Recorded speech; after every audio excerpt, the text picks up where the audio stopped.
can't. There you are. Hello. Hey. Say hi. We're live. Yeah, we're live. I see that. We are. So we're telling the people that we're live. Right now on YouTube, it's just your screen. Yeah, I know. I'm not sure how to change that. Give me just a second here. Gallery view. Yeah, Maybe do that that. will do it. Do that. Oh, we're about to. Oh, wait. Whenever I spoke, never mind. I guess you had it on speaker view. It's just there's such a long delay. Right. So I think it's going to stay that way. And we'll hold tight for a minute while chat starts to wake up. Okay. How you guys doing? I mean, I've been better, but Pruitt's sick. I was worse a few days ago. Is it? It's con crud, right? It's Rincon con crud. Yeah, pretty much. I didn't have a fever or anything, so I wasn't like contagious. So I don't know. It's either that or a freezing ass hotel room, because that got to me a bit. That dry AC will get you. Yeah, the no humidity and all that. So whatever it was terrible. And I'm on day 3 of my Z-Pack, so this is when it usually turns around, and it has. So I'm just trying to not make it worse.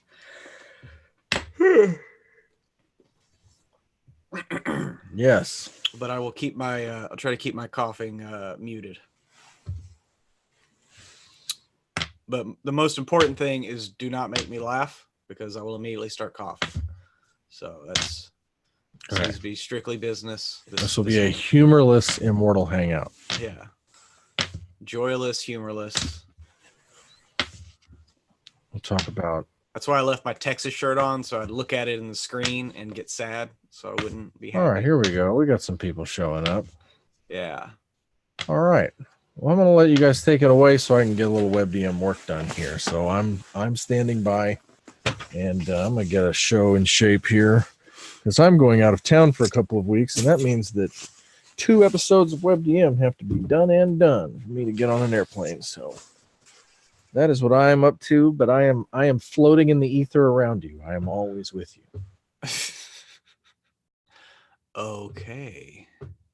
Interesting. Let's drag this over here. What do you got? You're gonna have to take the lead here, man.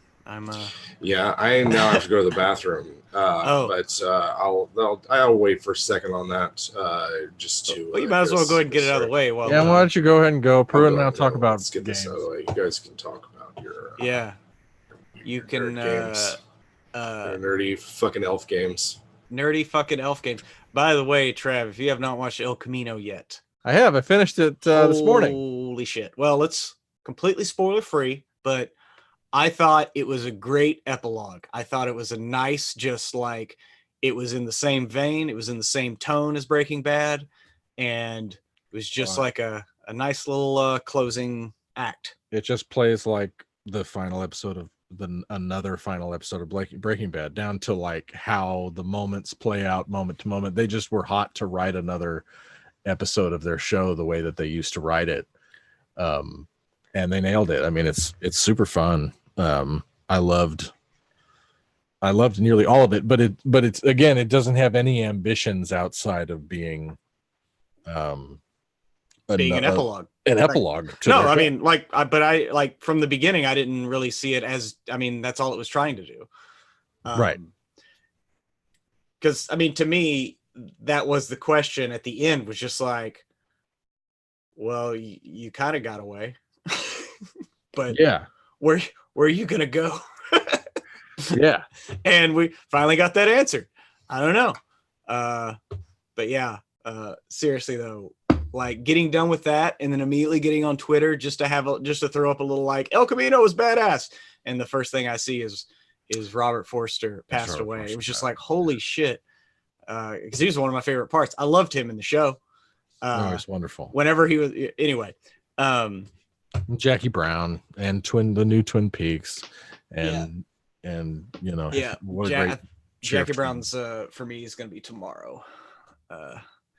So good. Yeah, Twin Peaks in particular, because he picked up the Sheriff Truman torch so beautifully, and is that who he plays?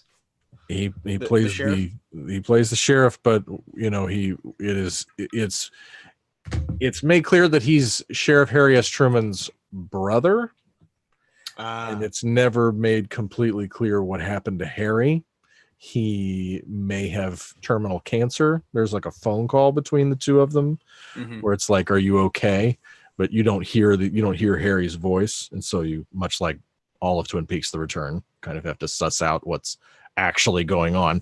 And so anyway, he's wonderful in that. And I really liked El Camino. I wish more good shows would kind of lay down their, I like it because it doesn't put on airs, like it doesn't puff itself up to be something that it's not. It's like, no, we just want to figure out what happened to Jesse and get him, and we're going to kind of touch on what his potential could have been a little bit had Walter White not derailed his life and nearly ruined it over and over again.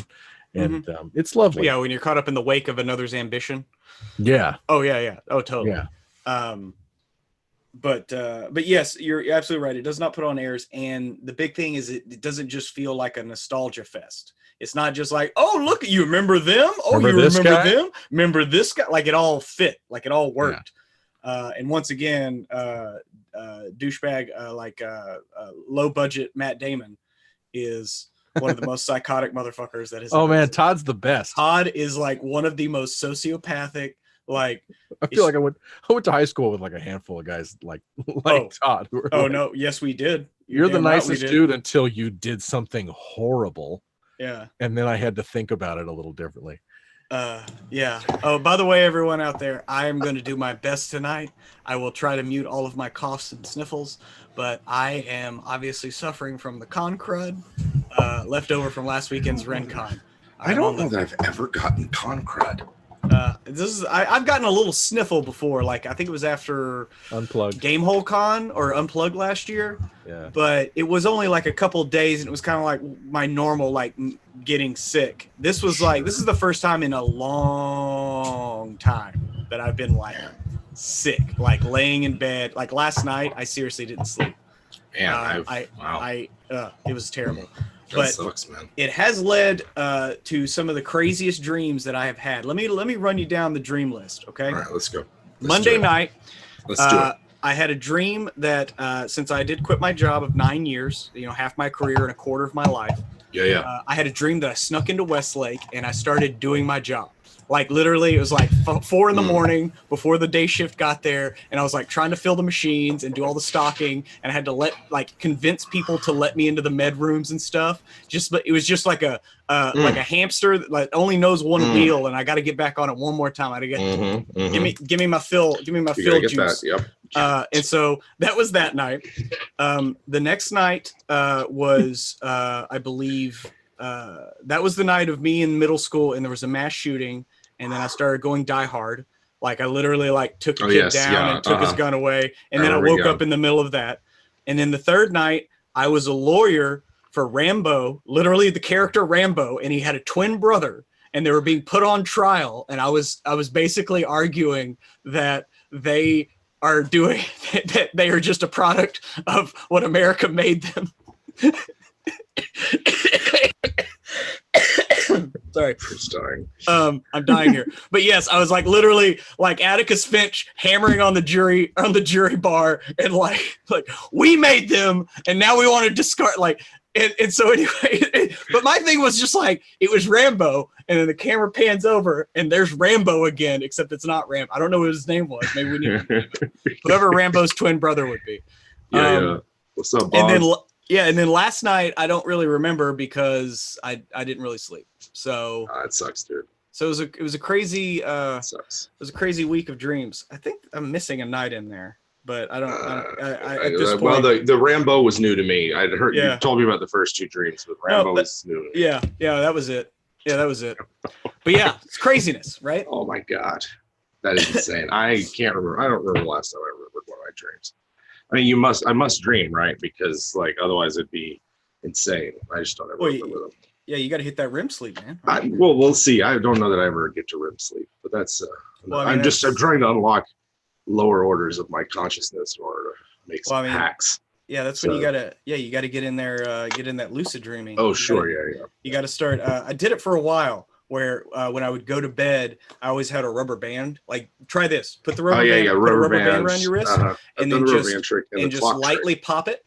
Lightly pop it as you're going to sleep. And that way, when you get in the dream and you look down and you pop your rubber band, you'd be like, "Oh crap, I'm dreaming." It's not dreaming. I did mine for a while when I worked at the state hospital, and my my sleep schedule was so weird, right? Mm-hmm. Like, it'd be up at like 4:30 in the morning to get to work, and for me it was clocks. Every time I looked at the clock face, I'd be like, "I'm dreaming." I had like at least two dreams where I was like, look at the clock face and go, "I guess I'm dreaming," and then being like, well, this is a dream. Yeah, like it wasn't the instantly become like the Samaritan or whoever like I was like, but it was nevertheless I was cognizant of the dream state I was in. It's fun. I maybe I should start counting down the 777 steps of slumber. You could do but that's neither here nor there. I mean, I've only ever achieved that 1 week, and I know I've told you this before, and our viewers might have heard this story many times, but it's one of my favorite. But just the week of me flying, and it was like literally, and it was when I was doing this and like doing the rubber band thing, and I would just like, oh crap, I'm dreaming, and I'd take off like Neo. And the first night it was just me, and I'd hit the ceiling because I was in the basement of the Pizza Hut in the French Quarter. You know what I'm talking about? Yeah.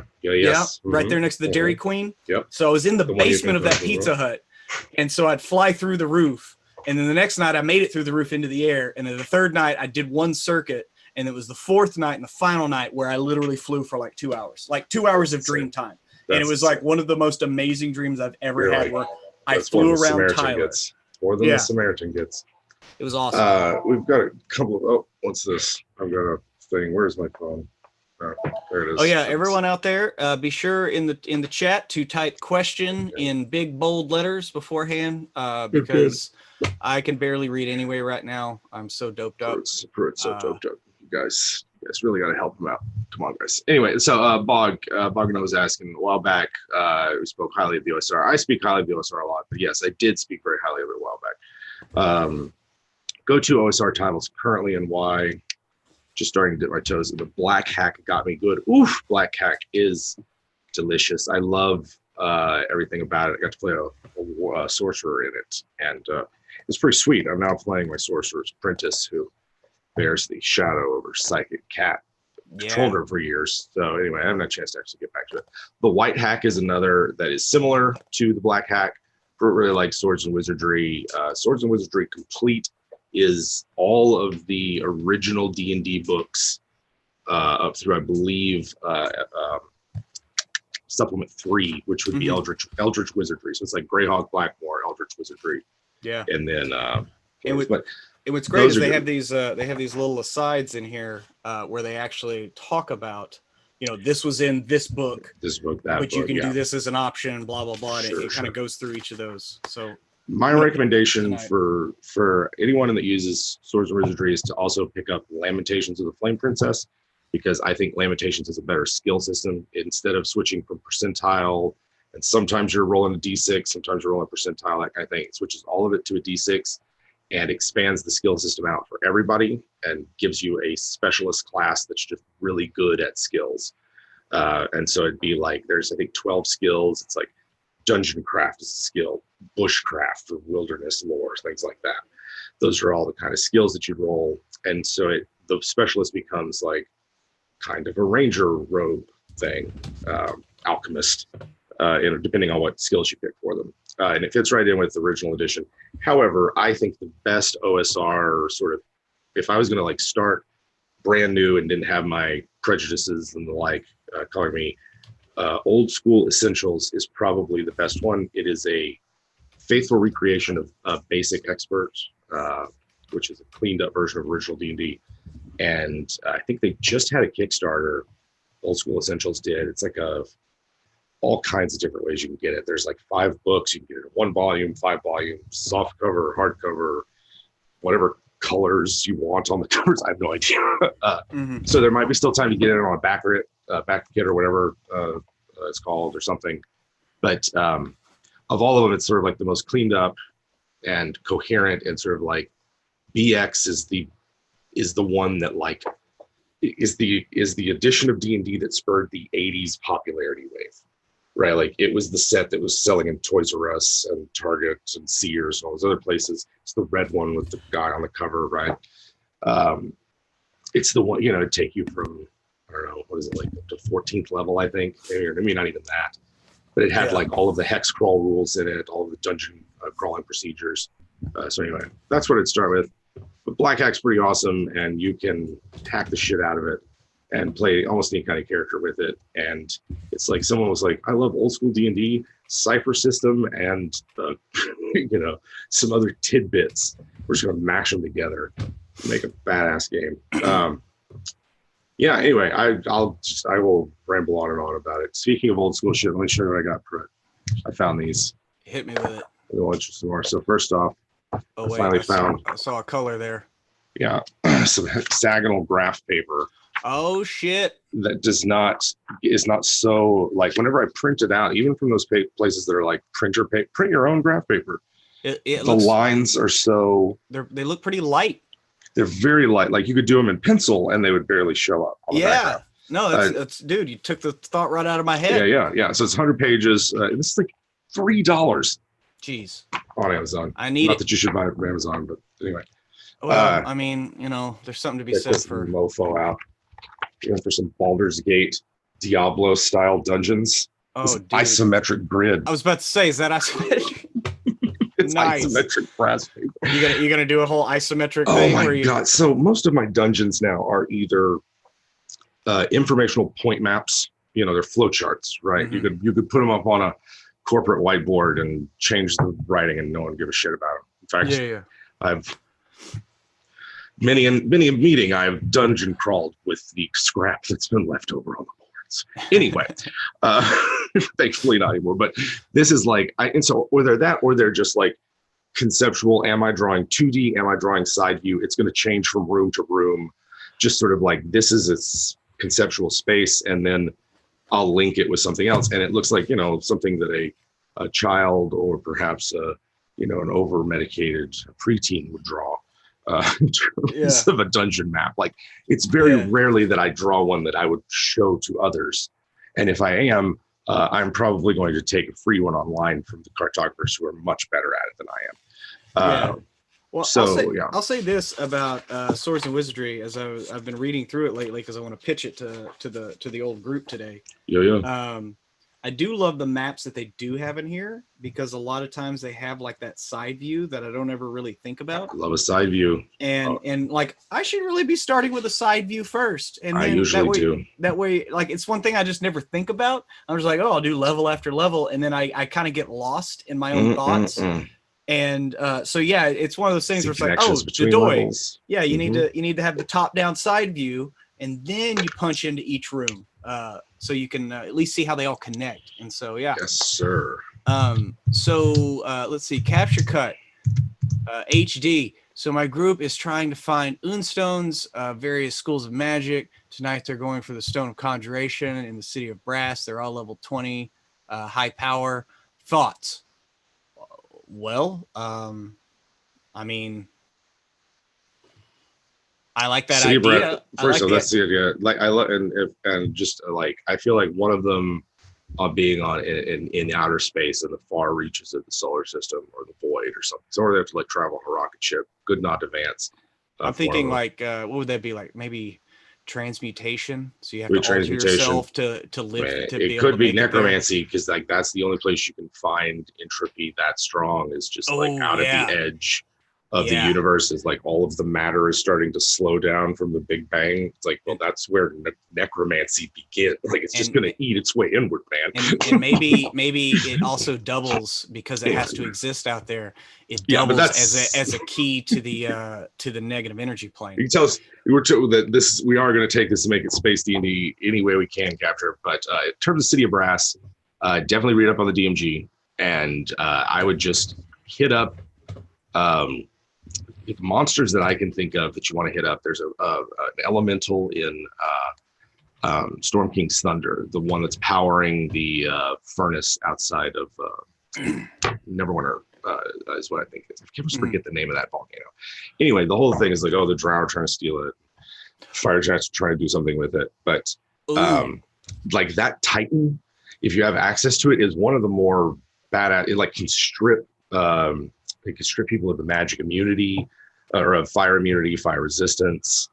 It's just like if you need a heavy hitter to put some high-powered level 20s through their paces, like I would start there and then see. Oh God, yes, that's awesome. I was going to say, find a simple riddle, but one that is hard to figure out. I don't know how you're going to do that. This is me thinking off the top of my head, but Google every time D&D they try riddles. To and Google put it out riddles. In the open, like wherever it is in the City of Brass, when they get there, like they can see it. But if you don't do the right steps and try to grab it, that since it is the Stone of Conjuration, it conjures a new enemy for them to fight. So even in the combat, and they keep trying, well, all we have to do is grab this, then we'll have control of it. Well, no. Now this thing comes in. Now this Titan comes in. Now, so I don't know. That's just a thought off the top of my head. It's like it spawns monsters to defend itself to keep it from being captured. Yeah. And that's like the penalty for a wrong guess. Or maybe it's like if you step in the wrong place, it can like shunt you to parallel dimensions. We get to watch like, oh, what if that round everybody rolled 20s? Like there's that dimension. There's the dimension of everyone that rolls a 1. The DMs replaced all their D20s with D4s and they don't know it. You do something like that, but then they've got to be able to get back. Although at 20th level, come on, like unless you're a berserker or a champion, you should have some kind of magic to pop around points. Come on, what are you doing? You should be fine. But that is a cool idea though, and I love the whole Jack Vance as a teacher because, taking it old school. Yeah. So I would do that, but in terms of like a city. Like, what do you need for a city? You need, like, if you plan on them just going off the rails at any point, something that's like random, just denizens of the city, different ranks of fire genies. I always get the name wrong. That sounds like a French fry, actually, Belgian, or Ifrit, which is like how I always saw it, but it's not how most people. Anyway, it doesn't matter. Fire genies. Captured Azer, Fire Ganassi, Tieflings, Cambion. You imagine there's a lot of like hellish City of Brass crossover. Maybe the City of Brass is a neutral meeting ground for demons and devils, that just need to get things done or something like that. Or there's Tao, those from the Earth, who are, there, some sort of like planar slave auction or something. Anything like that are like will start to threaten people on the epic level, and then you can sort of be like, well, if the conjuration, maybe the conjuration stone is like fixed in its planar location, and it shifts everything else around it. So you can just like cycle through the big planar cities, so they're all amped up on fire immunity shit. You're like, sorry guys, we're fighting the close confines of the crystal caves, the deep dismal delve, as this thing translocates all of us. A quarter turn to Earth. And so you can change up the environment on it like that. Plunge them into you're in the plane of water, bitches. Plunge them in the water and see how well they do. Which I will always recommend just because it's very effective. And then air, same thing. Have them plummeting 1,000 feet down to Earth, an Earth moat or something like that. Having to pass through like fire, steam, rain. Anyway, I don't know. That's one way to kind of shake things up, but. This very question is kind of why I feel like there needs to be better resources out there for planar adventures, so that so you could look. Oh yeah, here's like the 10 pages I need to run the City of Brass. Anyway, I really do Good luck. I really do think Planescape's going to be the next thing. The way they've been leaning with the UAs. Yeah. I'm glad. You have such certainty. I don't know anything anymore. It's just one of those things, Jim. Eventually, I'll be right, and then I can say I was right. It's fine. Yeah. Yes. That's what you do. Okay, Connor Jennings. On the subject of dreams, are there any D&D adventures / spells which allow for traveling through dreams and crap? Yep. Well, the dream spell is one. Yeah. And you can communicate. There's dream spell's kind of fuzzy, right? Like it allows you to control another person's, or like maybe your own. I don't think your own. Well, at least another person. Yeah, another person's dreams.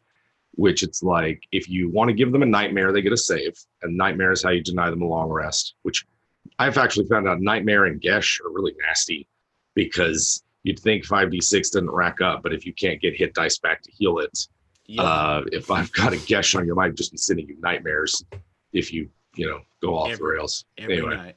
Gesh is the ultimate railroad spell, by the way. Like, that's literally the story where it comes from. It was like this barbarian chief climbing a mountain where 8 men live. He's going to go slaughter them for, I don't know, racism or something. And instead he like comes across a wizard who's just mad that was erupted. He's like, go talk to this frog demon down there and tell him I sent you. And then the frog demon's like, I don't need you. Go talk to this spider demon. Tell him I sent you. No, I don't need you. Go talk to these snake people. Just keeps going down. Just like, talk to this sentient primordial ooze and tell him I sent you. Like, nah, just die alone. Yeah. In the dark Ashton's bed. Yeah. Anyway, but back to dreams. If you spam that at your players, though, they might get a little mad. I've never done it more than Well, what dreams. I did in my game before is I did it, but I did not deny them the long rest. I just used it for atmosphere and to just kind of mess with the player, and also just because I was spying on them. And I had Lindy with 3 nights, no rest until they wised up and started sleeping in a layman's tiny hut. In which case I figured that was screwed up shelter. I feel like it depends on what you're going for. If you are going for like the player of a particular character, in that case, Lindy plays like a dozen D&D characters a week, knows most 5th edition mechanics inside and out. She's one of the more clever and innovative, and like not like the other 4 of them are, but just like if I'm going to be surprised by someone like in a long con, like I've never had a player pull a long con on me. For one, right? Like that's never happened to me. I've had players like try to pull hijinks and stuff, but Lindy was like, "No, this is the long con, and I'm not going to tell you about it until I pull off." All right, well, just let me know when you need to make a roll. Because I figured she could handle it, and she would conserve her resources so that denying 3 nights of long rest wouldn't be a problem, and of course, the attendant role playing would also be factored in. It was really cool, but. You could also use it in the same way I did with y'all's evil characters, which is like I just had my NPC wizard, or in this case a PC in retirement, send you a dream of a pleasant conversation with an old friend, and something like that, where the dream is about sort of going over old memories. It's very vague what you can and can't. Like, can a dream spell summon memories from the target's mind that the caster obviously doesn't know about? And then like shape them into something that the caster, is it like a better version or a backdoor to modify memory? Like there's just a lot, to me, there's a lot of things that the dream spell is very vague about that you would want to nail down. Yeah. And because I'm usually the DM, I want it to be very vague and it could do whatever I need it to kind of thing, but that's not everybody. Yeah, no, I'm with you, man. I would say in terms of adventures, there was a 3rd edition one and I cannot remember exactly the name. 3rd edition had this proto-adventure path where it started with Sunless Citadel, then it was Forge of Fury, then it was like da-da-da-da-da. It was like 3 or 4 adventures later, it was like Speaker in Dreams or Whisperer in Dreams or something. It featured a carnival or a circus with like a giant neothelid and lithids, and it was meant for the mid-ranges. And the only thing I knew about it is it was where another DM that I played under for a while TPK'd the party. And I thought it was bullshit because normally I cast shield at the beginning of every combat, but I didn't this time because I just forgot to. And I was like, DM, this is bullshit. My character cast shield at the beginning of every combat just because I'm too tired to forget doesn't mean they would figure out and I stormed out, all that good stuff. Anyway, so yeah, we didn't play with them anymore. But one of the players followed us followed us to the new group. We're like, what are you doing here? We didn't invite you. Ate us out of house and sauerkraut. Anyway, sorry, I'm roll. Anyway, I would say like start with Dream and have, if you want, you just have it cast at higher levels to do higher level stuff.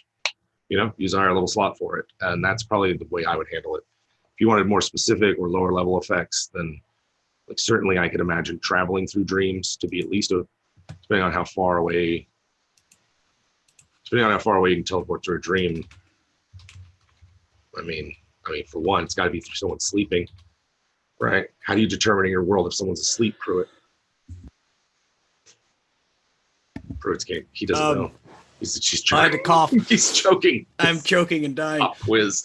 Who knows? It's going to be an AD&D first edition style.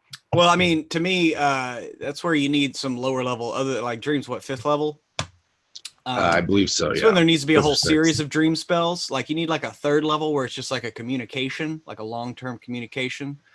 My brother wrote a spell, a 1st level spell. Sorry to interrupt, but that lets you visualize anything a person is thinking, including their dreams. So you can cast it on a dreaming person, and then it shows it like a holographic image above their head of whatever it is they're dreaming. They usually use it in conjunction with mind reading and interrogation to trick people into revealing their secrets, but it's also could be used in a dream. So it's like a detect thoughts for everybody to see? It's like a divination illusion spell. Yeah. Mostly, yeah. But it's sort of like it's only surface thoughts. You can't go any deeper than just whatever. Anyway, those like teleportation by dream, I would say is maybe a 6th level effect, but it's kind of, I don't know, maybe it's more accurate or something, because it lets you get, maybe because it travels through dream, it can bypass traditional wards that don't let you teleport through things. That's what I was going to say, Jim. So maybe if one of your people is captured by the enemy, that was your whole plan. Yeah. Once you were in jail, just go to sleep. We'll be there with you. Yeah. Let's see. Also, dreams and sleep. I'm trying to think of any other cultures that attach particular significance to dreams and sleep. But I mean, also anything having to do with Lovecraft's Dreamlands or the Dreamland cycle is kind of cool because it's sort of parallel to the mythos, but a little bit different, and involves sleep and all that good stuff. So let's see. So yeah. So Crump. Question. I have players that want to obtain properties for their characters. What sources would you recommend to use to help the idea with prices and time? Well, I mean, Matt Colville did just come out with Strongholds and Followers. Yeah, that's I know Crump has it because I know we talked about it before. But I suspect that this is different than what they had in Strongholds and Followers. Like Strongholds and Followers, fortresses are like, do you want extra powers for your characters and like a new week-long downtime activity? Like sort of like in exchange for having to spend a week at your fortress, you get these badass sort of powers that are like sort of better than long rest.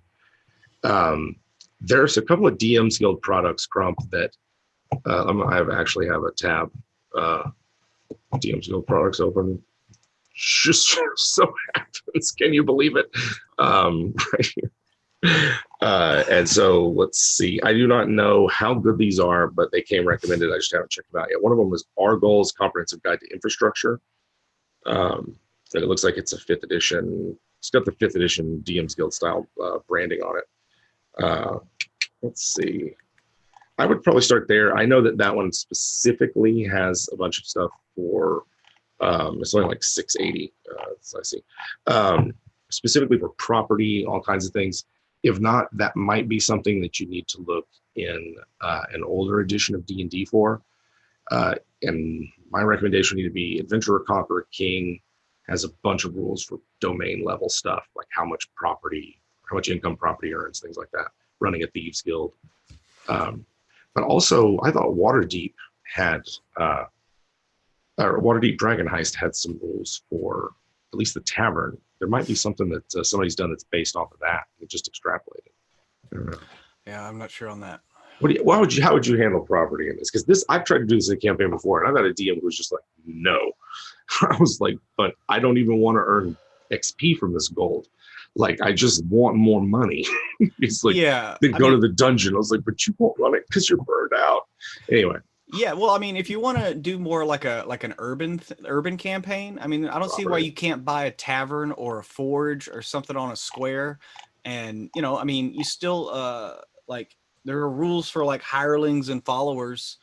Like if you want to hire some people to work the forge while you're away, and you're going to get precious metals for your forge or making deliveries. I mean, I don't see why you couldn't do all of that. I would certainly let people acquire property. I mean, if you just got money to burn, I mean, if you're hitting into third, fourth tier, and you probably just have money falling out of your bags of holding, your multiple bags of holding. Property's a good way, because then you can also just sort of like, because then you fuck with it. You can mess with, there could be like a monthly sort of like events table. It's property's sort of fun because eventually you get enough of those things. It's just sort of like the players pay a nominal in gold fee, and it's an adventure generator. You maybe have a thing where it's like, here's the regulars. Who's the regulars are in today? All right, anybody from out of town? And it's like, what happens every week, or every month, or every year, or something. And every year could be, I don't know. We got we got an ale gremlin infestation.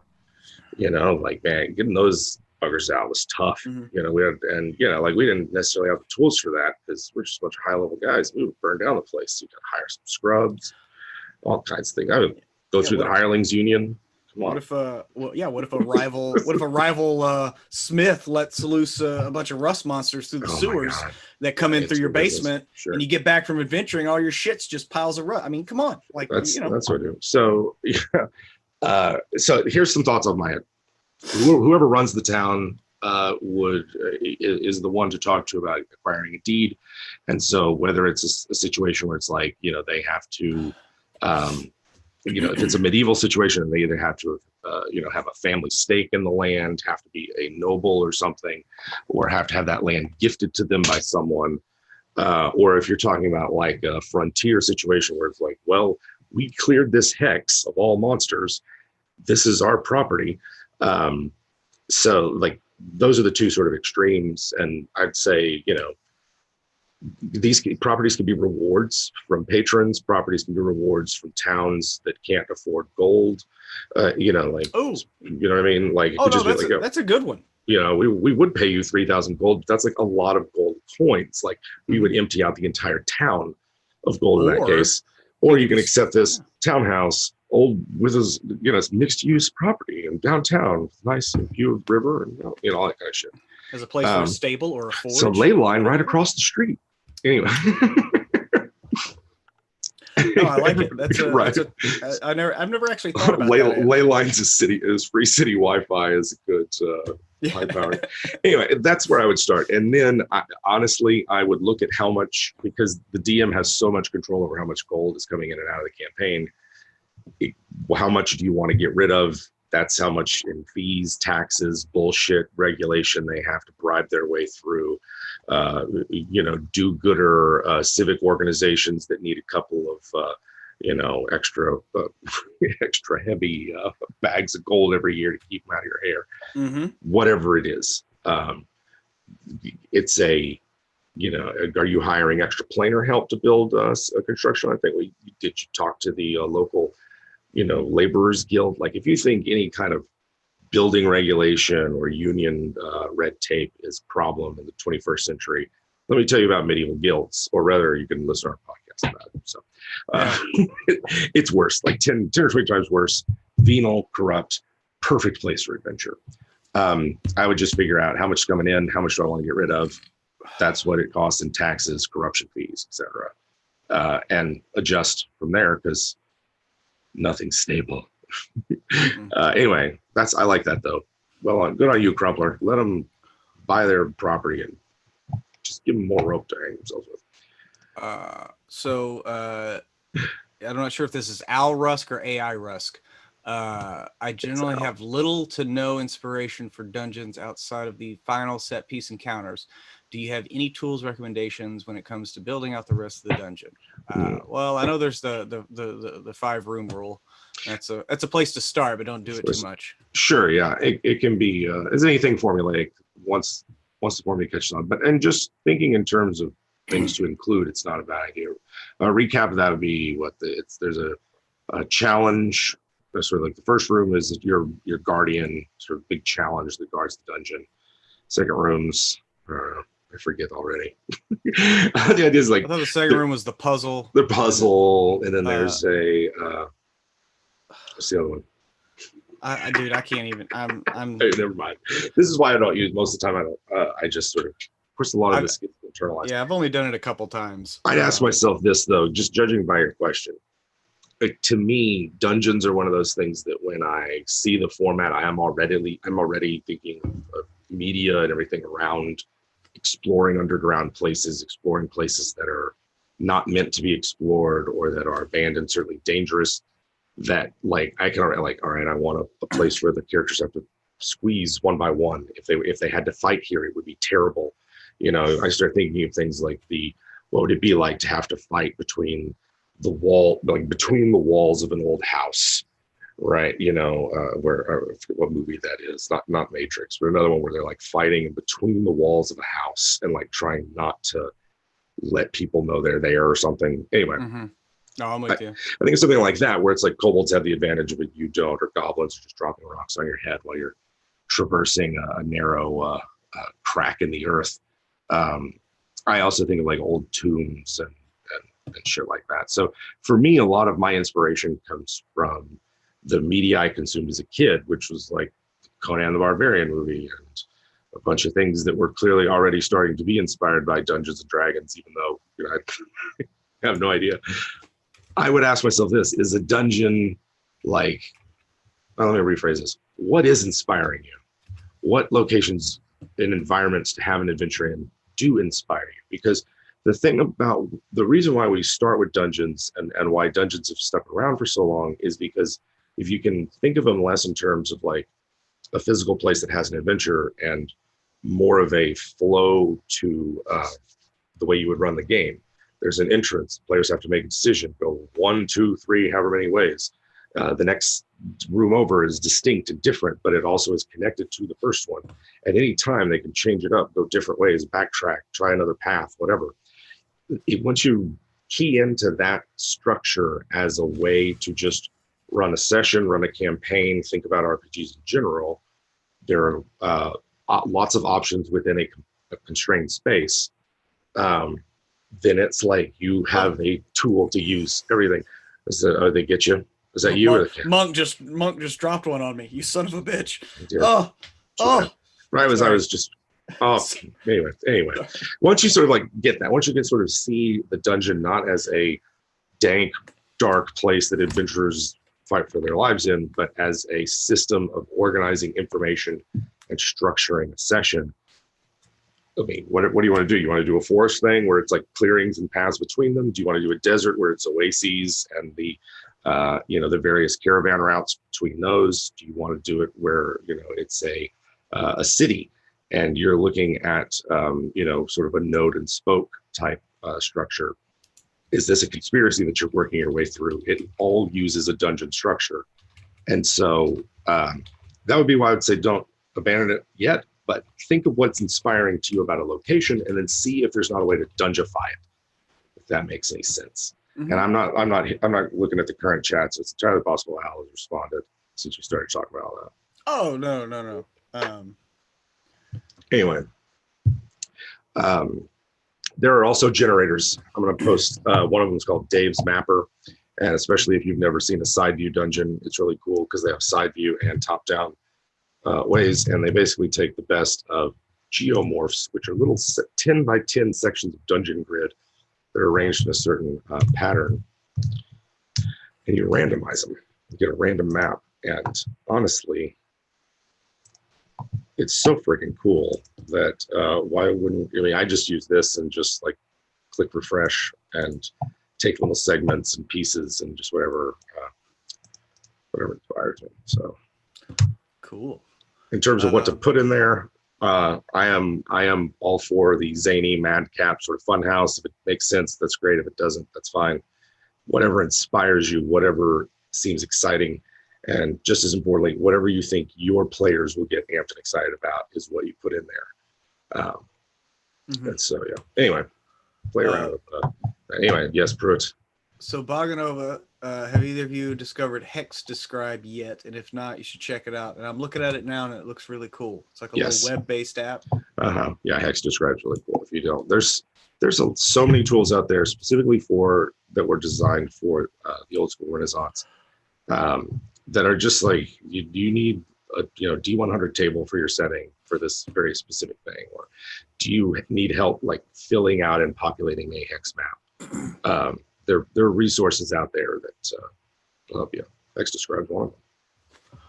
Dave's Mapper's another. Anyway, let's see. So Joe Gerard, I've been wanting to use hags as bad gals, and for some reason, just have a hard time figuring out how I'd role play them and getting into their minds to figure out their motivations. Any ideas?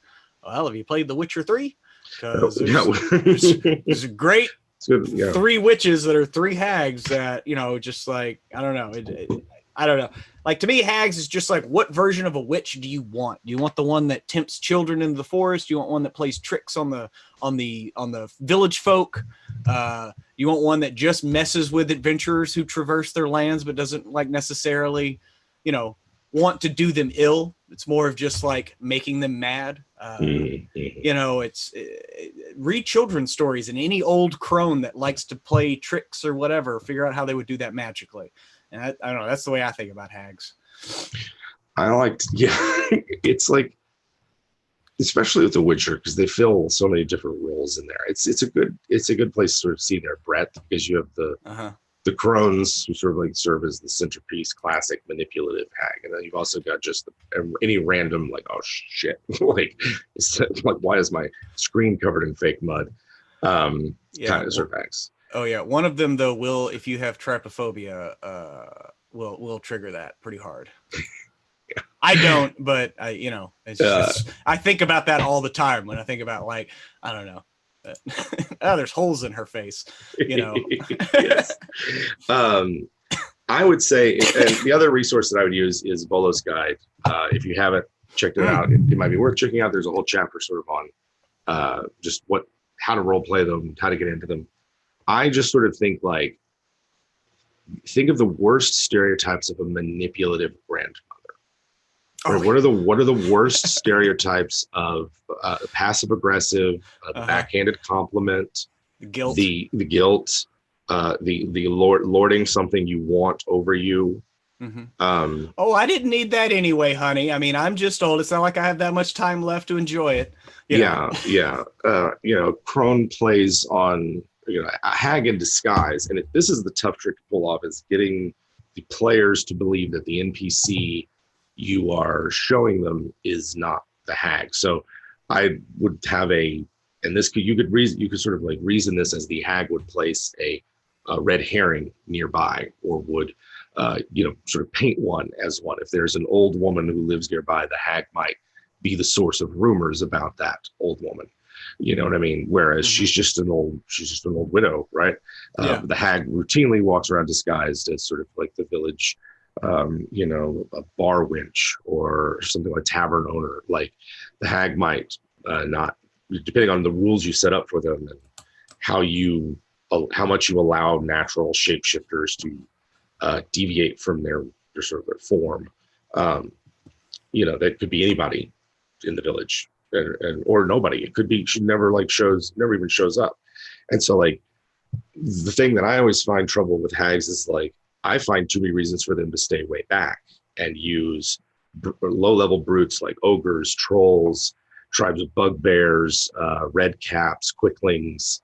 What's some of the other sea spawn and deep scions for like sea hags, or another sort of cool thing, as well as Sagwin.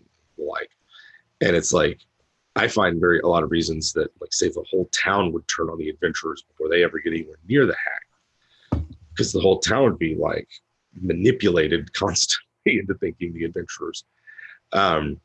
Just like, off the top of my head, the fact that, say, green hags in the monster manual can mimic any voice, that means they can mimic the PCs, right? Like, that's one of the things they can do. And so, like, using hags to impersonate the PCs to ruin their reputation, to damage their relationships with whatever bonds they might have, or put them in situations where their flaws are going to be exploited, assuming you have players who key onto that and role play in it. That's sort of how the way I play hags.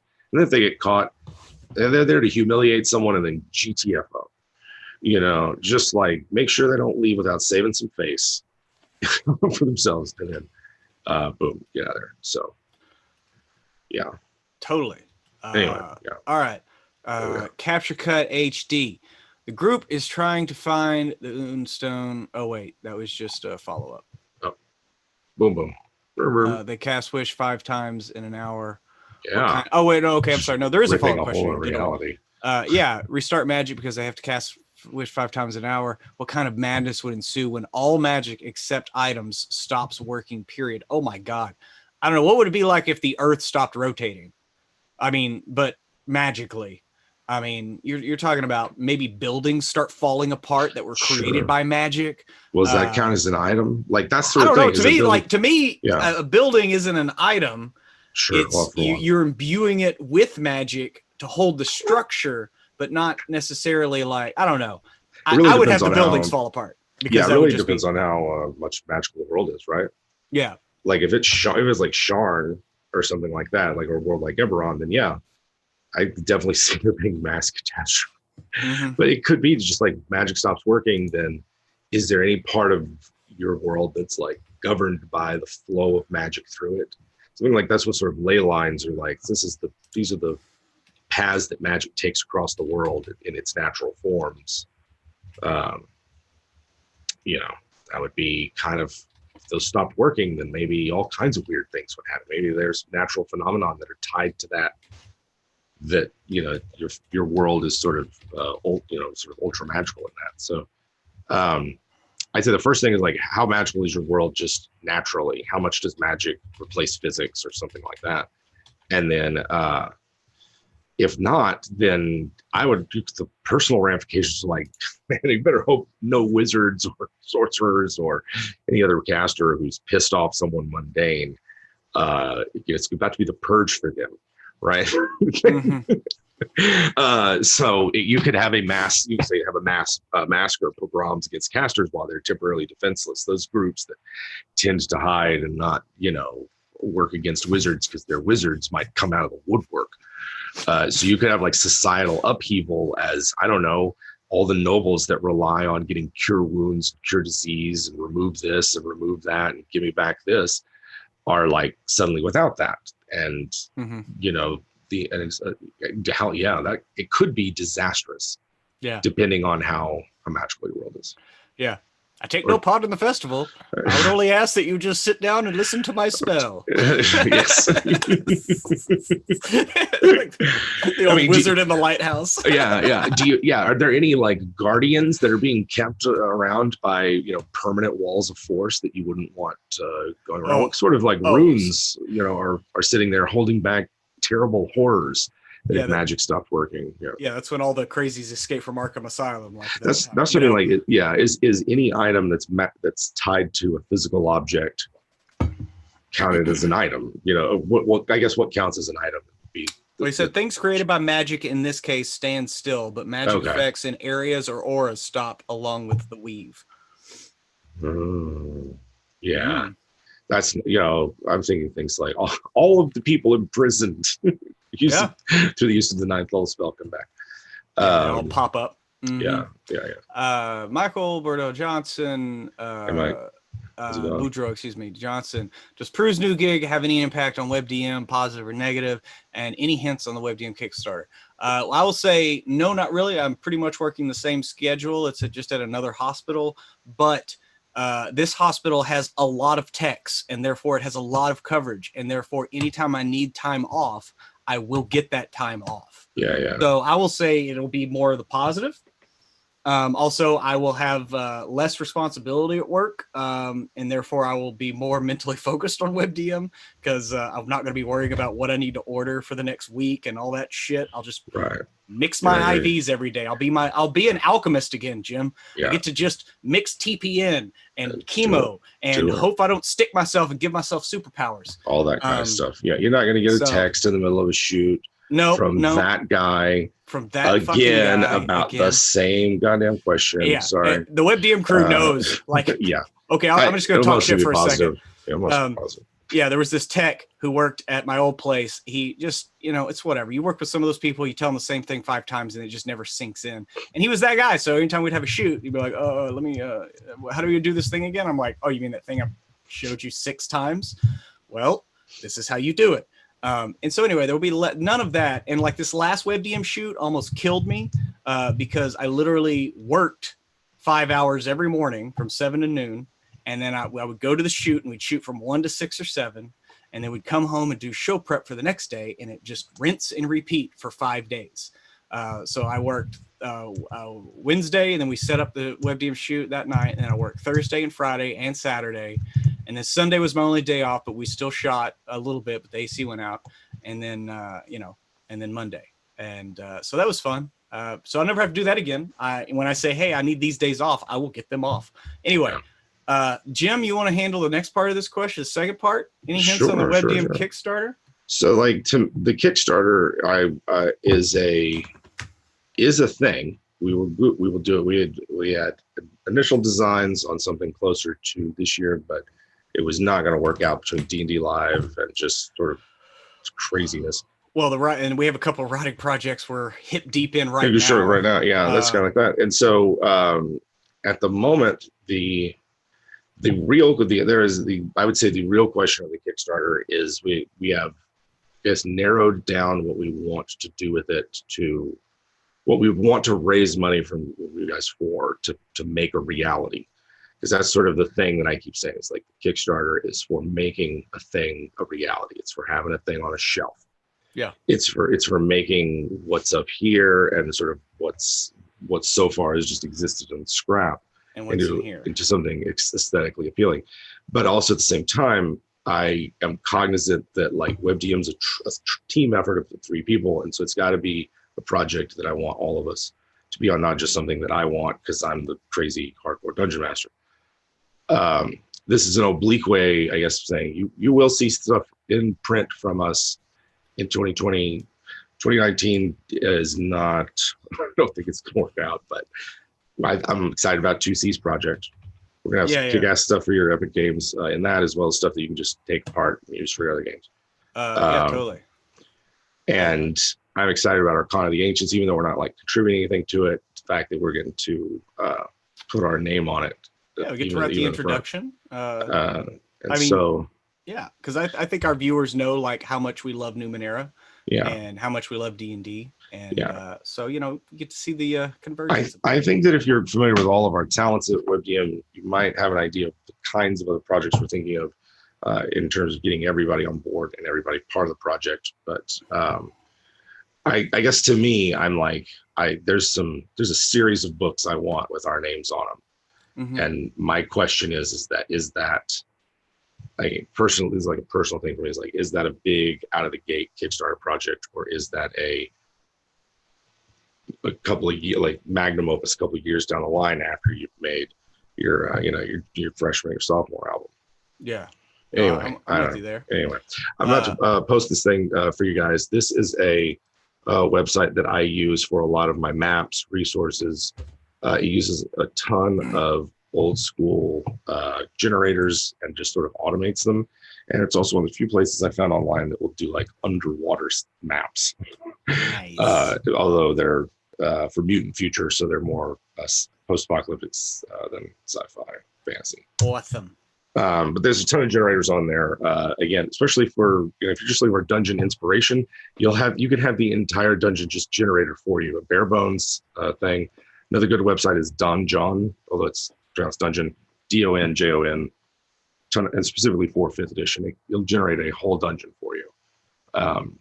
And yeah, you can then just dress it up from there with whatever weird stuff you like.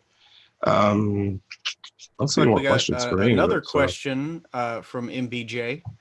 will y'all be streaming any Eberron when the new book comes out, either as WebDM or with D&D Beyond? No, that's a good question. I will say this: when that book comes out, because that's not too far, right? It's not. It's me in mid-November. Yeah, mid-November. Okay, so here's the thing: that's right about the time my Spelljammer game is going to come back, and I fully intend on perusing that book for ship stuff, ship combat. Like I assume they'll going to have some rules for there, but just crazy Magitech shit. Like, because to me that's Spelljammer. That's that's science fantasy. And so, yeah, I will probably use a lot of that stuff. Probably not in the Eberron system, although it would be kind of fun, though, wouldn't it, Jim? Just to have them like pop in and just don't call it that until somebody asks, but just describe it as Eberron. Sure. And be like, wait a minute, and then because it'll probably be Greg first. Wait a minute, are we in Eberron? Yeah, you fucker. Yeah. I can just. Well, if he's an Eberron buff, he's gonna get all mad about your personal spheres and planar cosmologies and everything. Yeah. So anyway. But yes, I will definitely be using material from it. I can't wait. Yeah.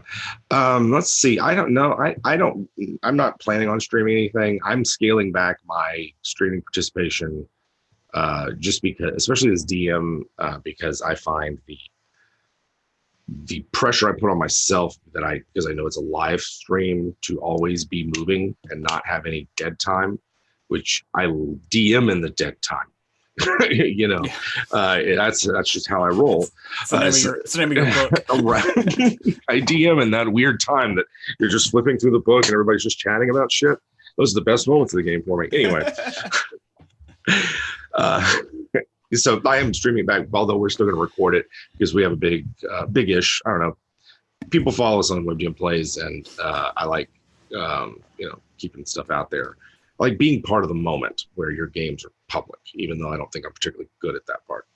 I know what you mean there. But I'm still playing on Kobold's presses. As far as I know, we're on track to. I think everybody wants to continue, so we might still be doing that. That's on Sunday nights. And then I'm going to be playing with one other person in the Great Pendragon campaign on Eric Bulgaris' channel.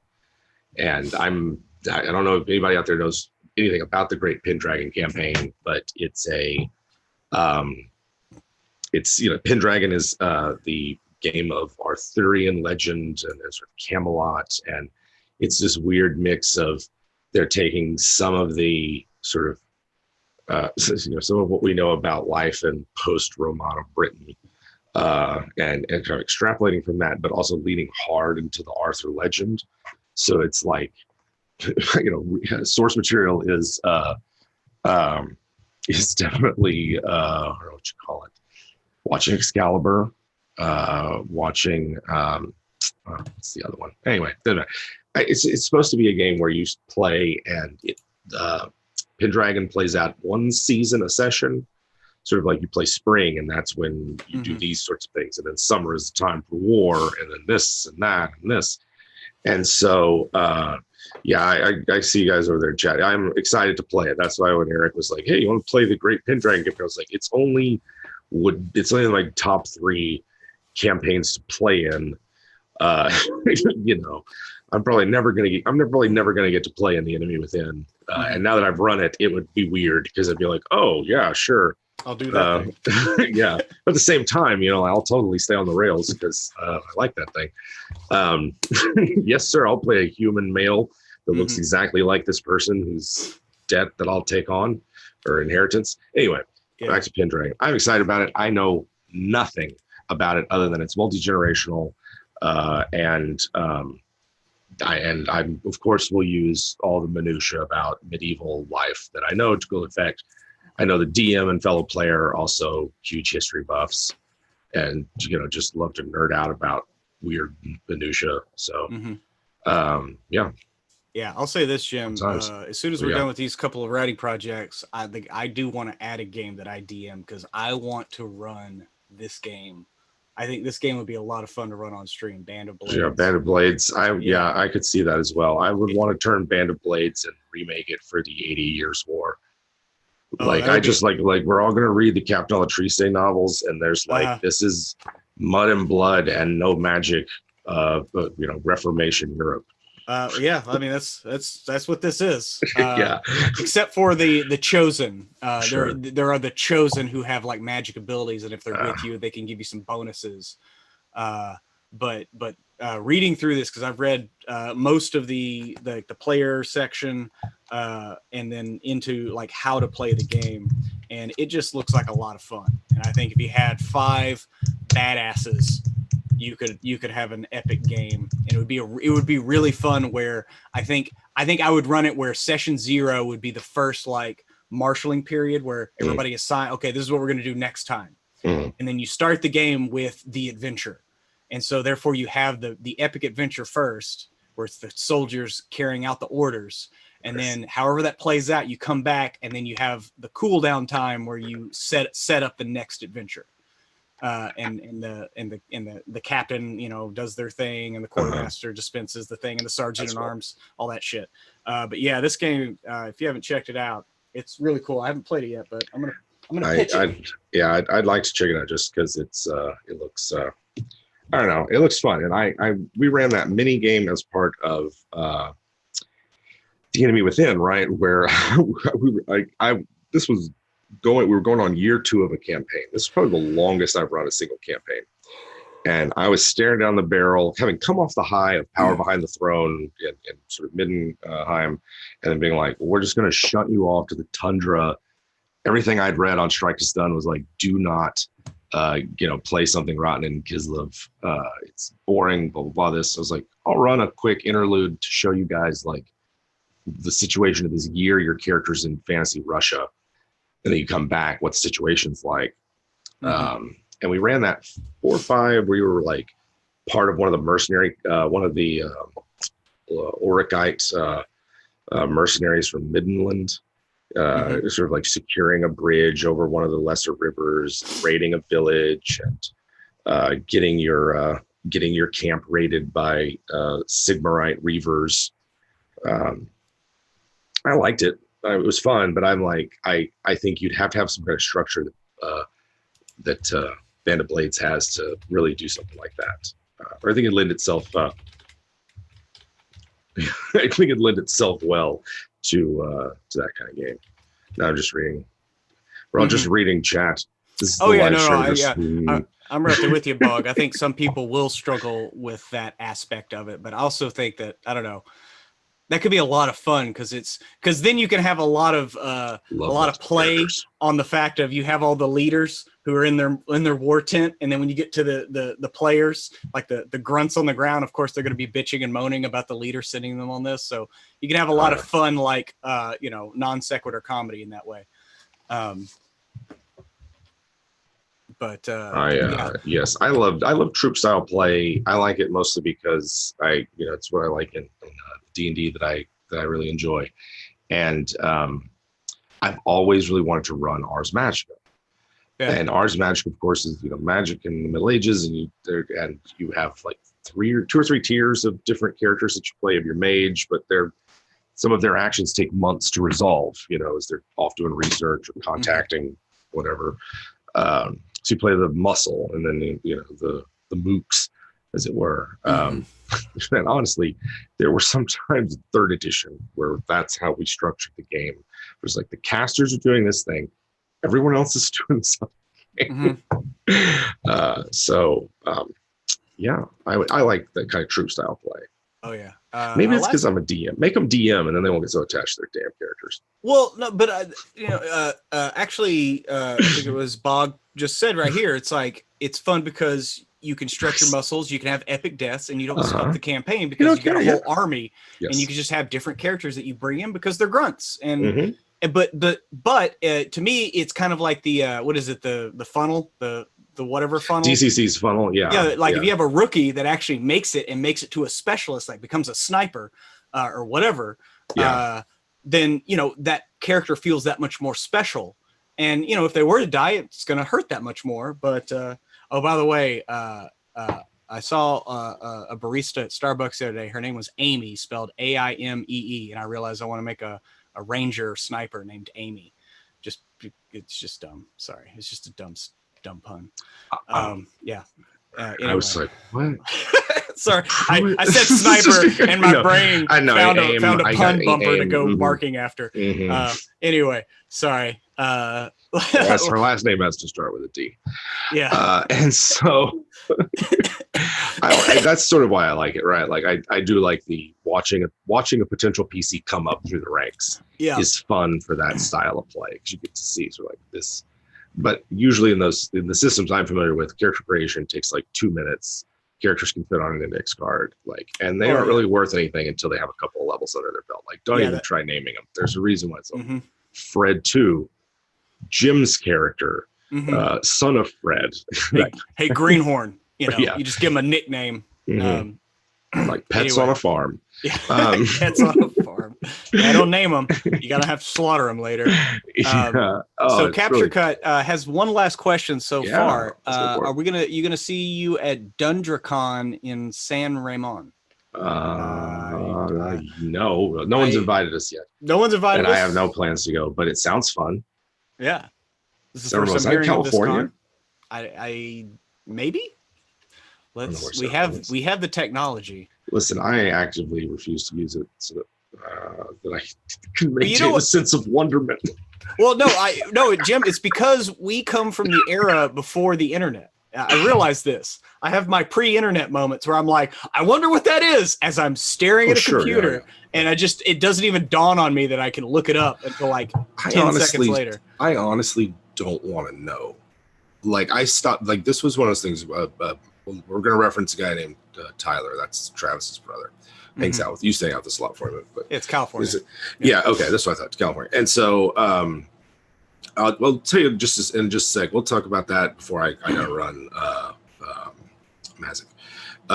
And so, I knew it was. I recognized DundraCon, but I just couldn't go. And then I lost my train of thought. Doesn't matter. Tyler. Oh, Tyler. We're like talking about something, and he just looked at me like, do you not want to know how that works? And I literally, for the first time, I was like, I don't give a shit. It was like, and it was the most freeing moment, because up until that point in my life, it was like, I don't know, just maybe late 20s.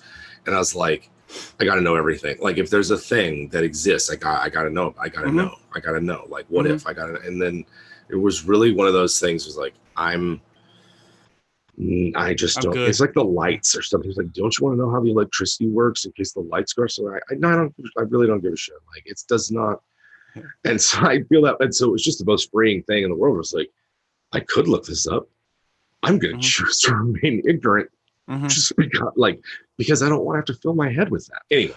Well, I think as you age, ignorance. I think as you age, your brain's like a sponge, and it gets loaded with so much that you start feeling some dribble out. You're almost full of just bullshit. Yeah, you also almost become like what's the daughter on on Married with Children, Kelly. Dribbles out of your ear. My brain already dribbles out of my ear anyway. It's like capture what little of it's left on film. Yep. So. Gotta commit this for posterity before. Before we're given into senility. Yeah, I don't know. I've had it. So let's answer these last two from Joe. Oh yeah, dude, my throat is crashing hard. Both con questions. Technically, Michael's is first. I just put them in the wrong order. We're no Game Hole Con this year. The only other one we have plans to go to this year. That's not the next 6 months, but between now and 2020 is PAX Unplugged. Yeah, Game Hole is over Halloween, and it's just. We can't. It's not. Can't have. I got to get dressed up as Krampus for Halloween. Bruce got a thing. I got 3-year-olds, and he actually knows about Halloween this year, and it's like he's going to be his garbage truck that we're going to dump candy into his big caboose hopper or something. I don't know. Dude, you gotta build him a Transformer outfit where he turns into a garbage truck. He doesn't like the Transforming ones that much. He likes the ones that look like the thing but have a face on the front. Anyway. Okay. Yeah. Okay. Yeah. No, I'm with you. And so, we're in the next 6 months. I would love to go to Gary Con at least once. No, I want to go to Gary Con this next year. Bad. I would. I'm tired of missing it. Yeah. Winter Fantasy is close by, and I that sounds fun. I'll probably at least bop down to PAX South, just because it's right down the street. I don't think I'm going to do PAX South again. Mostly for me, the big conventions take a lot out of me. Yeah. And anything over 1,000 people is a big convention. And like, I just get, you guys hear it all the time. I gripe about it all the time, right? Or I feel like I do. Anyway, and then, so, all right, how was RenCon overall? First off, I love Arizona because it's dry. I love Arizona because I walked outside and I couldn't feel the atmosphere on every pore and molecule of my skin. You move your hands around and it's not like you're moving through a wet blanket of atmosphere. Yeah, it might have been 90 something, but I didn't feel it at all compared to like the mid 80s that it was here in Vermont, and miserable. So I like but I always knew I liked the desert because I like Santa Fe and all the rest of the Southwest. So that part was really cool. Our the RPG coordinator there, Marty Buckles, is just awesome. Like he was really such like badass. He was a badass. Everything we needed. He gave us freaking pre-gens for our games. Yeah, he made pre-gens for our games. I was like, oh man, we're gonna take up so much time with creating characters, and I was like coming up with quick. I was like just rolling stats and like coming up with quick characters on the fly. And no, he printed them out. They were ready to go. Like, not only printed them out. I mean, he printed like 15 or 20. Yeah, it was an insane amount. It was a crazy amount. We only ran 2 games because we were supposed to run 3, but on Sunday, I mean, it's the last day of the con. It's the last time slot. There's hardly anybody there. If you're going to be just real quick, Joe, if you're going to be at PAX U, we will let you guys know where we're running games, and we prioritize. This is why we come, especially to PAX U. Totally. I probably will only run 1 game. So we'll do signups through Patreon or through, some well ahead of the thing. But yeah, if you're at a convention, man, just like, I don't know, shoot us the message over Discord if you haven't heard from us. Because the only reason we go to these, not the only reason, but the main reason we go to these is to meet you guys and hang out. So let us know and we'll make time. Totally. Anyway, RenCon. But yes. RenCon, Marty made it amazing. Awesome. I finally got to do something that I've always wanted to do, which is run the same adventure multiple times with different groups. Mm-hmm. And that's what I did because I'm at these cons. I'm running heists for Starward Bound because I want the bad guys to be doing stuff in the background to kind of set up when we come back. And so this one was basically stealing a ball of thread from a bunch of Tabaxi priests. Who worship spheres because of course they would worship the divine shape. And so, it made it like I wrote this adventure. I realized after the first time there was way too much shit and I cut 2/3 of it out the second time. And it had so much more fun. We got everything done in the time limit and I didn't have to fast track the last, literally we have a half hour left and they've set up everything for the heist and gotten all the pieces in place, but now they have to go do it. And it's like, well, we got to fast track this. Whereas the second time I ran it, we had the whole hour, the back hour of it. But I will say this, running a 4-hour game versus even just a 3-hour game is so much, there's just breathing room for things to happen. You're not like having to, okay, no, we got to get going. Got to keep moving. Yeah. Yet another reason why the live stream has I think made me more not apprehensive, but just like second guess things. Right. Because I was like, these games were really great. I had, anyway, I didn't want to finish interrupt your story. Were you done? Oh, no. I was pretty much done. We had a great time, but getting to do that, like run an adventure a couple of times to kind of really cut the fat off. And also I will say this, last week's Breath of the Fall, like I could tell that I ran a thing like twice because we did a slam bam, thank you ma'am adventure. And everybody was like, holy shit, that was awesome. I'm like, all right, I'm honing my craft a little bit. Yeah. You get that kind of feedback. Those are really what's valuable for them as DM. I kind of did something similar. It wasn't the same adventure, but I ran the same adventure site. So I created on the flights. Well, if you guys heard this week's last podcast, kind of gave a rundown. Like basically mined a bunch of adventures and took just sort of my note-taking process that I do with media for sort of like what I want to take out of it. That begins to scrub the serial numbers off and sort of file, make it my own. And then design sort of the zones of the city using a node and spoke, what they call point crawl structure. And it looks just like a flow chart kind of thing, right? And then I did one vertically because it's the whole thing sort of the whole reason this adventure site exists because I was like, holy shit, there's so much life at the bottom of the ocean. Like it's not just a nothing sort of thing, and what sort of terrible things would D&D people that could survive down there get up to. And so I really was refining my process at that point, because the first one I ran, I would say it was not like sloppier than the second one, but I was sort of like got to the heart of what I needed to prepare. And it's one of those things that Monk, get you again? No, that was just a coughing fit. All right.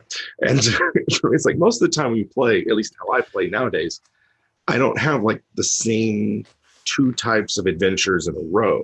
Usually, like if there's a setup and then action, or setup, resolution, intrigue, something. I very rarely get a thing where it's like, okay, we're going to use this same location multiple times, or we're going to visit this same place multiple times. Even with like first season of Saber Dice and Street of Spells, most of the procedures that I made, because I was like, oh, I'm making a D&D city, here's what I need. Rumors, people you run into, whatever. Within one session was like, I don't need any of that shit. Like I need 2 to 3 things for them to do in this 2.5 hour block. I made those, and then I realized they were like, okay, here's what I need: ruin type, 4 different types of terrain, 2 features, 1 mystery, and then various random encounter tables, and then an escalation mechanic for how feeding frenzies in this underwater city could potentially start without it being. My whole thing is just to remove DM fiat. Like I don't want to be my decision. I want the oracle of the dice to decide, kind of thing. So I had a great time. Did it on the plane. Ran it twice. Boom. Good. And then I ran it for the actual group, my home group. So like the whole point of it was that these underwater, Sahagwan types, degenerate tritons from the bottom of the ocean are attacking this Quathlon, an underwater race. And it's all these mer people getting attacked and bitten up and captured, and there's going to be terrible experiments performed on them, and a bunch of them are killed. And then the sharks show up, and there's a feeding frenzy. And the lead player is like, I don't care about any of that. All these people are dying. It's my chance to win the race. And they left a sea of dying merfolk and unaccounted for enemies, including a traitor that I was like, I have information about the enemy attack that will save your city. They're like, all right, you shouldn't be mistreated. We'll take you. We're responsible for you. All right, now you're free to go. We don't want to see you again. And it was one of those moments where we ended with them. They were like looting a giant sea turtle shell with some sacrificial ambergris or something. And it was just sort of thing like, I had a great time at the con. I learned a lot about my adventure location.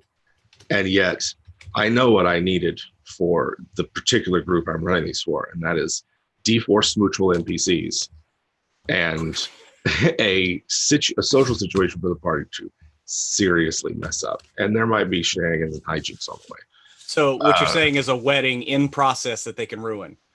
For one, I do have a table. I've got one where it's like it's the Sea King's wedding processional, and you can see it from the waves. You can see the whole thing. All the ocean is aligned to join this procession. One of them is similar sort of thing. It's like the Sea Titans march to war, and so it's just like these 100-foot tall people just marching to war. You're like creating a lot of motion in the ocean from these Sea Titans. Yeah. Anyway, Who knows what that means? Back to RenCon, as Trogdor's bath is imminent. I loved it. I had a great time. Loved running the game. Learned a lot about it. I don't get to play enough old school D&D, which is really my favorite, and I hope to remedy that. I loved talking to people at our dinner. That was an interesting experience. But our couple of things that we did, we both did a live show / Q&A, and then we did like a keynote speech thing that was fun and interesting. I thought we did a really good job with the speech, being a 2-person speech that wasn't really a show. It was just more of kind of a handoff back and forth. And for something that we really did not like really rehearse, we had a very rough outline for. I thought it went well. I thought it went well too. I thought it went well too. I hope that I think next time we will not get our wires crossed in communication, so we'll have some promotion, because we saw too many people in the online thing like, you guys were in Tucson? Like, I would have come to that hangout. Yeah. It was like, yeah, we were in Tucson. Anyway. But then on Sunday we actually got to play a little bit. We played Dungeon World. I played Dungeon World for the first time. Dungeon World was freaking fun. Dungeon World makes for a good one shot. It's worth a play, you know. And DCC Dungeon Crawl Classics was hello Trogdor. I'm almost done. I see that you got yourself a cake. And you've been asking for it all day. And the DCC game was fun because it was a charity game that was like donate money and you can dictate something about the game. And it, like, the DM, as soon as we showed up, was like, all right, we're doing a quick reskin from like fantasy medieval to weird Western. Yeah. And I was like, all right, I'm a British elf. It was Looney Tunes as shit too. It was Looney Tunes TM. You know, we should send Warner Brothers a check. Oh yeah, we should. I popped off at least 2 or 3 of my best puns in like months. It was in that game. It was bonkers. I ended up doing a dance off with the guy that draws Girl Genius after he recited Christopher Walken. He did To Be or Not to Be. He did To Be or Not to Be. He did Hamlet's speech, To Be or Not to Be, as Christopher Walken, like a perfect, flawless, amazing Christopher Walken. And then we had a fake sword fight and dance off. Because someone donated like $2 or something. Yeah. I don't remember. Anyway. I was the referee from early UFC.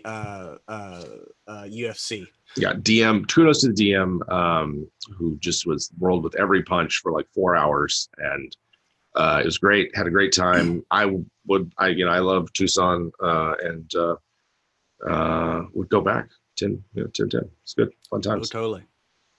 Well, yeah. Yeah, I gotta get rolling. So we really appreciate. Sorry for running late. This used to be much easier to get this set up. So yeah, Google Hangouts being gone is a wrench in the works a bit. So certainly. We'll have this ironed out next time. Yes, I did, and I wanted to do something cool to you guys, even though we ended up just shooting the shit. But not that shooting the shit out of the goal. But I think maybe next time do like some. I'd like to do some brainstorming with you guys while you're in chat, and maybe do it for something other than a hangout or something. Because anyway, I'm picking up what you're putting down for real though. Anyway, guys, we hope you have a great weekend, and we'll catch you later. Yeah, love you guys, everyone out there. Come on back next time, and as we always say, may the dice ever roll in your favor. Druids. Like these dice. What'd you get?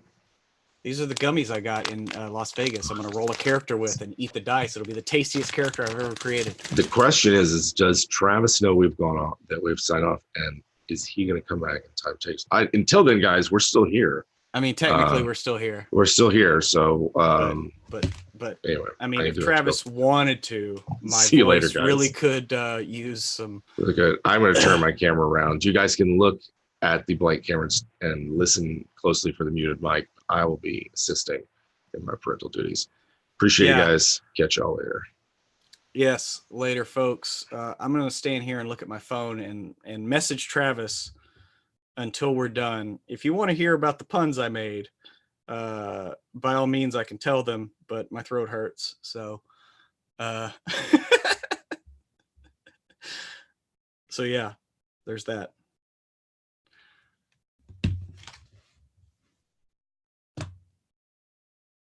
Yep, still here. Still waiting on Trav, but that's cool.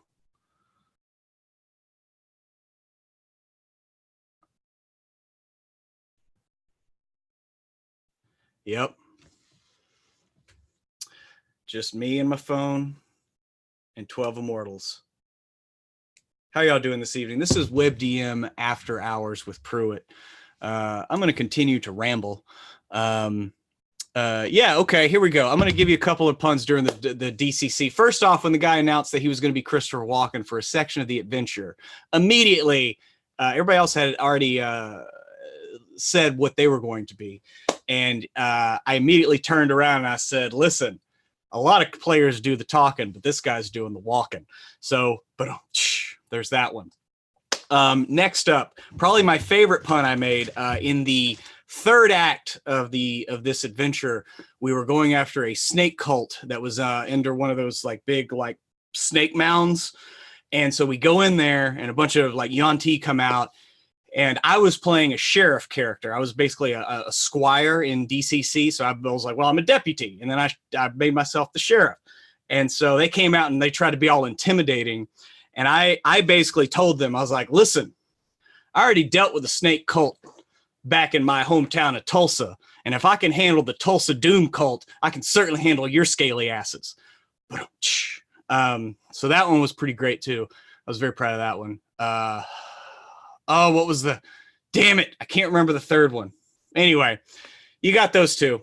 And now I'm going to call Travis on speakerphone because my throat is killing me and I really need to go, but I'm not going to leave y'all hanging because I love y'all.